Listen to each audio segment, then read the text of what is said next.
This show is part of OnePlace, a daily network of focused briefings across the stories people follow most. Welcome to The Briefing. We are diving into today's top stories, ranging from political scandals in California to shifting military strategies in the Middle East and major domestic policy changes.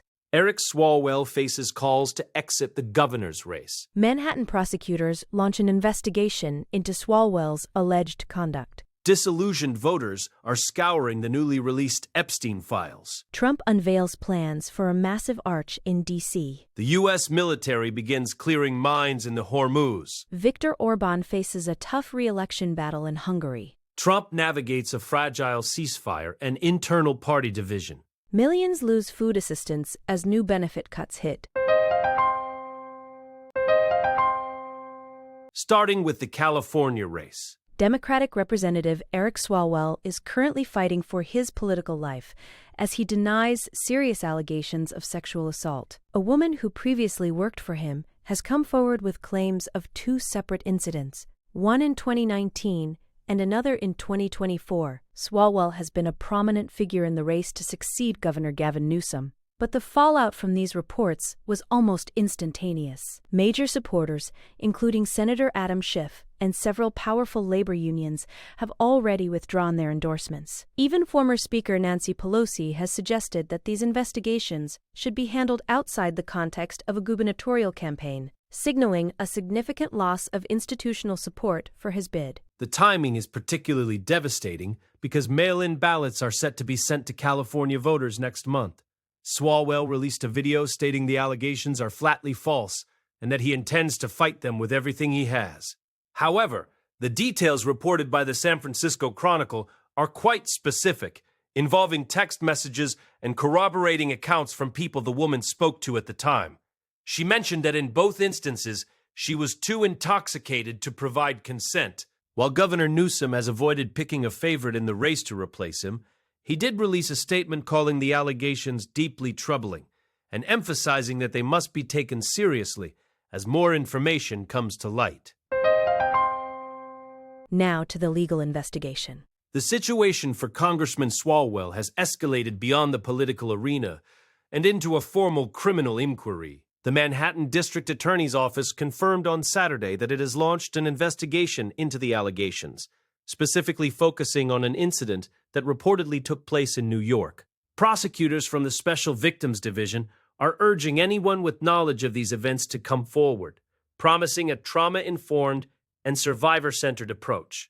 This move by the DA's office adds a layer of legal jeopardy that goes far beyond the loss of campaign endorsements. Swalwell has maintained his innocence, stating that as a former prosecutor himself, he has spent his career protecting women and will defend his reputation with facts. While the initial report focused on one woman, CNN has since published accusations from 4 different women involving various degrees of misconduct. Swalwell's legal team has already begun issuing cease and desist letters to at least 2 of these accusers. The congressman is leaning on his long record of public service to counter the narrative, but the sheer number of voices emerging has created a massive challenge for his defense. The Manhattan DA is specifically looking at a 2004 incident that allegedly occurred after a charity gala in New York. As the investigation proceeds, the focus will likely remain on the digital evidence and witness testimonies that the DA's office is currently working to collect and verify.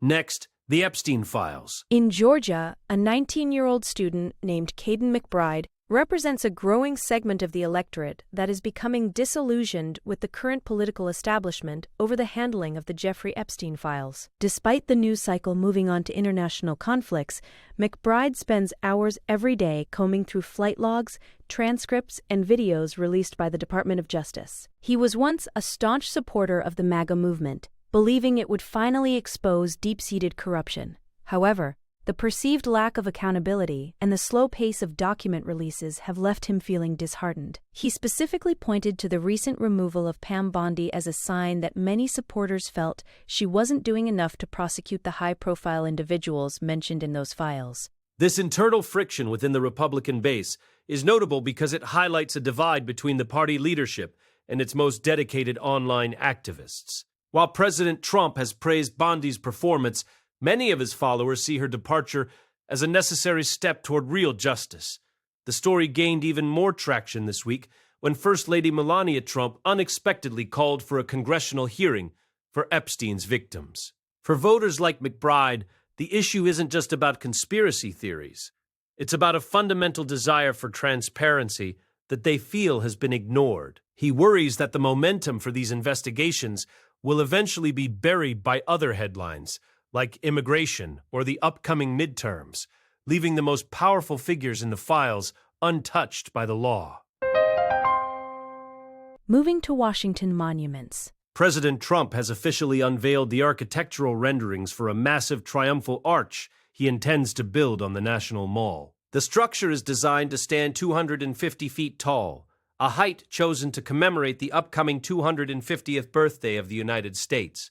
It would be situated near the Arlington Memorial Bridge, looming over the Lincoln Memorial at more than twice its height.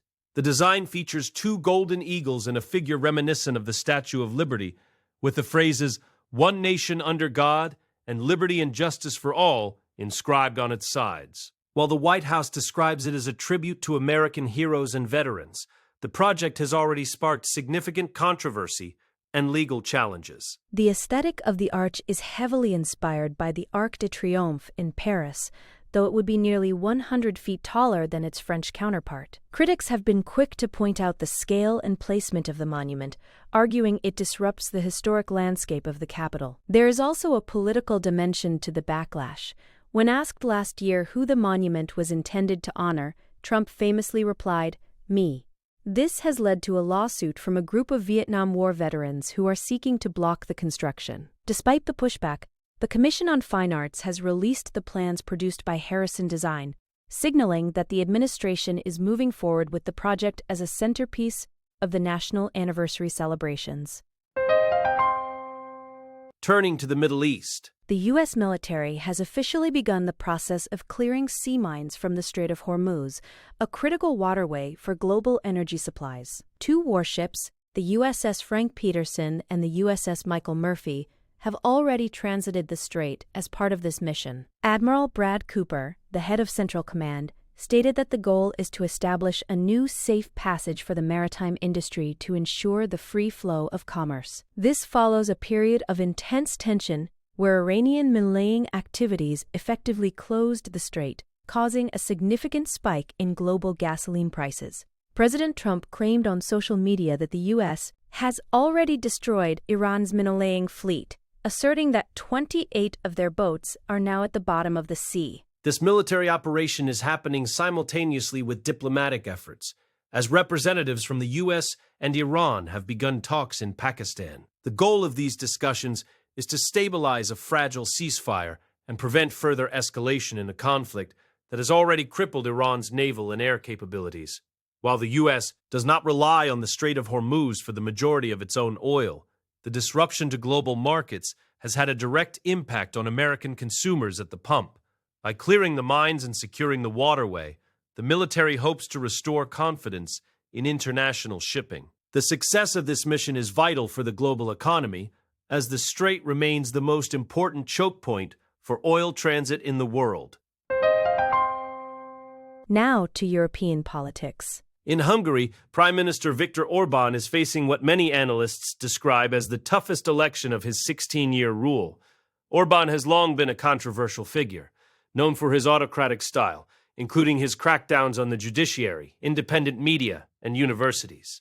Interestingly, his political survival may not depend on his record on civil liberties, but rather on the basic economic reality for ordinary Hungarians. As the economy stalls and the cost of living rises, voters who were previously willing to overlook his authoritarian impulses are starting to lose patience.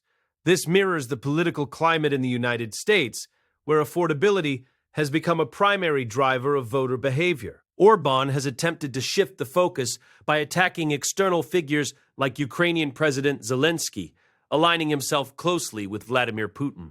The outcome of this election is being closely watched by American political observers because Orbán's style of Christian nationalism has often served as a template for certain wings of the Republican Party. If Orbán fails to secure a fifth consecutive term, It could be seen as a sign that even the most entrenched populist leaders are vulnerable when the economy fails to deliver. His opponent, Peter Magyar, has gained significant traction by focusing on the corruption and state capture that have characterized the Orbán era. Experts suggest that the economic cost of corruption is finally becoming too high for the public to ignore. Whether Orbán can successfully use nationalist rhetoric to overcome these financial concerns will be a major indicator for similar political movements across the globe. Next, the political divide. President Trump is currently navigating a complex political landscape as he manages a ceasefire with Iran while facing intense criticism from his own base. Prominent media figures like Tucker Carlson and Megyn Kelly, who were once among his strongest supporters, have publicly denounced the administration's shift toward military conflict in the Middle East. They argue that this interventionist stance contradicts the isolationist America First platform that Trump originally ran on. This has created a fundamental divide within the GOP, with some commentators like Ben Shapiro defending the administration's actions as necessary to protect key allies like Israel. The tension highlights a growing struggle to define the party's foreign policy identity, as Trump tries to balance the demands of his neo-isolationist supporters with the strategic goals of his more traditional hawkish allies. The rhetoric coming from the White House has also raised eyebrows among historians and political analysts. Trump recently threatened Iran with total destruction, using language that some say is unprecedented for a U.S. president, even compared to the height of the Cold War or World War II. This apocalyptic tone has further polarized his coalition. While some see it as a necessary show of strength to force Iran to the negotiating table in Pakistan, others view it as a dangerous departure from traditional diplomacy.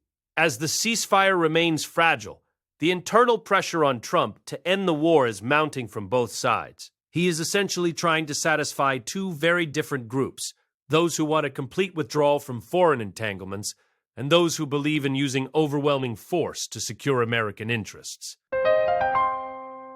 Finally, domestic benefit cuts. New data reveals that over 2 million people have lost federal food assistance following the passage of the One Big Beautiful Bill Act. Nationwide enrollment in the Supplemental Nutrition Assistance Program, or SNAP, has dropped from 42 million to under 40 million in just a few months. These cuts were part of a broader Republican effort to offset the costs of tax cuts by tightening eligibility requirements and encouraging states to impose new restrictions. For example, 22 states are now moving to block the purchase of items like candy and sugary drinks with SNAP benefits.